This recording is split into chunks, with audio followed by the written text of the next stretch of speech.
topraklarını Çin esaretinden söküp alan, ömrünü Türk milletinin bağımsızlığına ve diline adayan, tarihimizin ilk büyük stratejistini anlatacağız. Bilge Tonyokuk. Görüyorsunuz şu an masamda 3D yazıcıdan taze çıkmış destekler üzerinde bir Tonyokuk modeli duruyor. Biz bu modeli yavaş yavaş temizleyip boyarken onun da tarih sahnesinde esaretten sıyrılıp nasıl parladığını, mürekkebin ve kılıcın buluştuğu o dönemi konuşacağız. Hazırsanız başlıyoruz.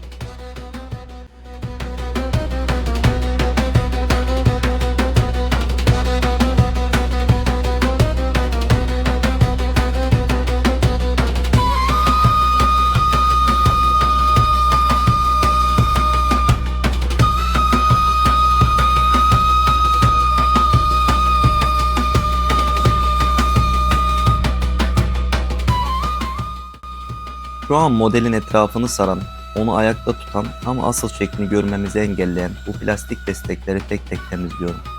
Tıpkı Tonyokuk'un gençlik yılları gibi. Yıl 646 civarı. Yer Çin'in başkenti Tang Hanedanlığı'nın kalbi.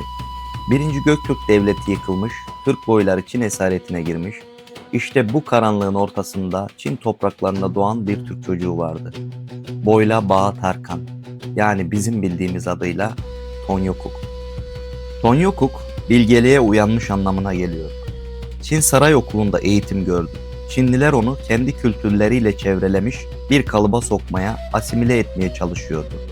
Tıpkı bu modelin etrafını saran destekler gibi. Ama Tonyokuk o Çin kültürünün içinden sıyrılmasını bildi. Çin edebiyatını, savaş stratejilerini, diplomasisini ve en önemlisi Çinlilerin zayıf noktalarını bizzat Çinlilerden öğrendi.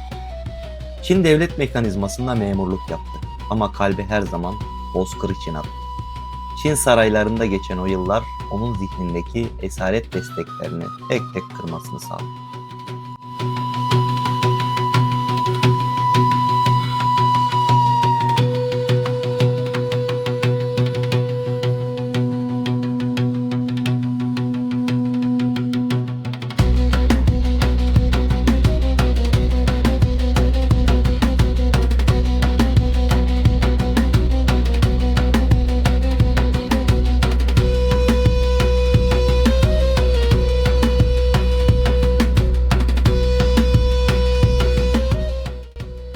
Modelimiz desteklerden kurtuldu. Şimdi üzerine ilk boyayı atıyoruz. Karakterin yüzündeki vakur duruş kendini göstermeye başlıyor. Tarih sahnesinde de aynen böyle oldu. Tonyokuk sahneye çıktı ve dağınık Türk boyları tek bir renk, tek bir bayrak altında birleşti. Yıl 681. Bozkır'da gizli fısıltılar dolaşıyor. Aşina sülalesinden Kutluk, Çin'e isyan bayrağını açmıştı. Yanında sadece 17 kişi vardı. Ama onlara askeri güçten daha fazlası lazımdı. Bir akıl, bir strateji. Tonyokuk, Çin topraklarından kaçarak Bozkır'a, Kutluk'un yanına ulaştı. Kutluk bu bilge adamı görür görmez onun dehasını anladı ve onu başvezir, başkomutan yaptı. Şu an modele vurduğumuz boya, onu dış etkilerden nasıl koruyacaksa, Tonyokuk da yeni kurulan devleti öyle korudu. Kutluk'a yurdu derleyen anlamına gelen İlteriş unvanını verdiren akıl oydu. Çin ordularını üst üste mağlup ettiler.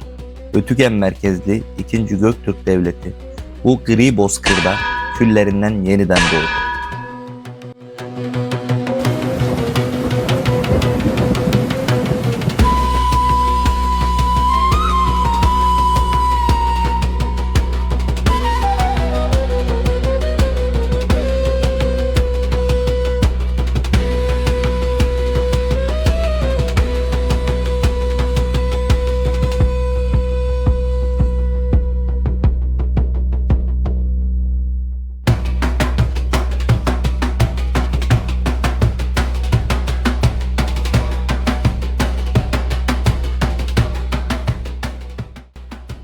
Tonyokuk öyle düz bir asker değildi.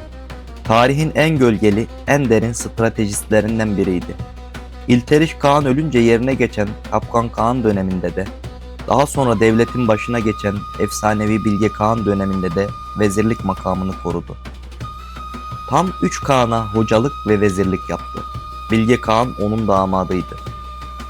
Bir gün Bilge Kağan Türklerin Çinliler gibi şehirler kurmasını, etrafına surlar örmesini ve Budizm tapınakları yapmasını istedi.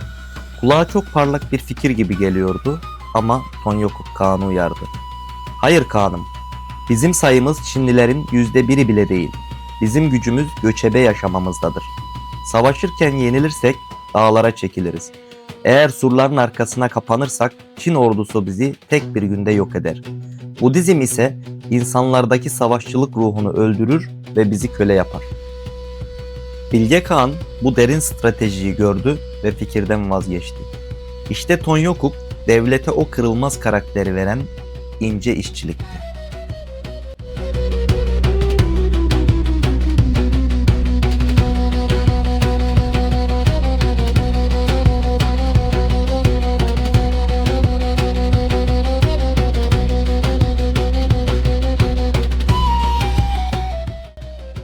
Tonyokuk ömrünü at sırtında, savaş meydanlarında ve rüzgarlı Ötigen'de geçirdi. Yaşlandığında ise bu yaşanmışlığı taşa kazımak istedi. Bugün Moğolistan sınırları içinde iki büyük dikili taş durur. Tonyokuk yazıtları. Türk tarihinin, Türk dilinin ilk yazılı hatıratı Tonyokuk'un bizzat kendi elleriyle diktirdiği bu taşlardır. Üstelik o taşları başkasına yazdırmamış, bizzat kendi ağzından kazıtmıştır. Taşın üzerinde şu sözler okunur. Tanrı yardım ettiği için Türk milletinin içinde silahlı düşman yürütmedim. Atlı asker koşturmadım.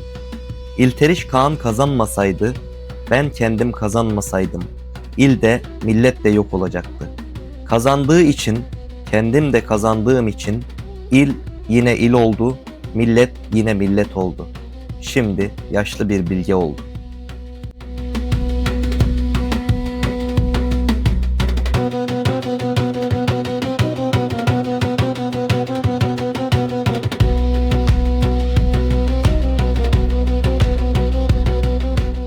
Ve işte 3D yazımızdan çıkan ham plastik doğru dokunuşlarla, doğru renklerle ve sabırla nihayet Bilge Tonyokuk'a dönüştü. Tıpkı esaret altındaki bir milletin onun stratejisiyle yeniden bağımsız bir devlete dönüşmesi gibi. 725 yılı civarında 80 yaşının üzerindeyken hayata gözlerini yumdu bu ulu çınar. Arkasında krallara boyun eğdirmiş bir imparatorluk, surların arkasına hapsedilmemiş özgür bir millet bıraktı. Ama en önemlisi Türk tarihinin ilk yazılı taşlarını bıraktı. İşte bu taşlar bir başlangıçtı. Serimizin bir sonraki videosunda Tonyokuk'un açtığı bu yoldan yürüyecek, Türk tarihinin en sarsıcı, en epik ve en hüzünlü belgelerine, yani Göktürk abidelerine yakından bakacağız. Taşların ardındaki o muazzam kardeşlik ve devlet hikayesini konuşacağız. Bir sonraki videoda taşların konuştuğu o topraklarda yeniden buluşana dek esen kalın.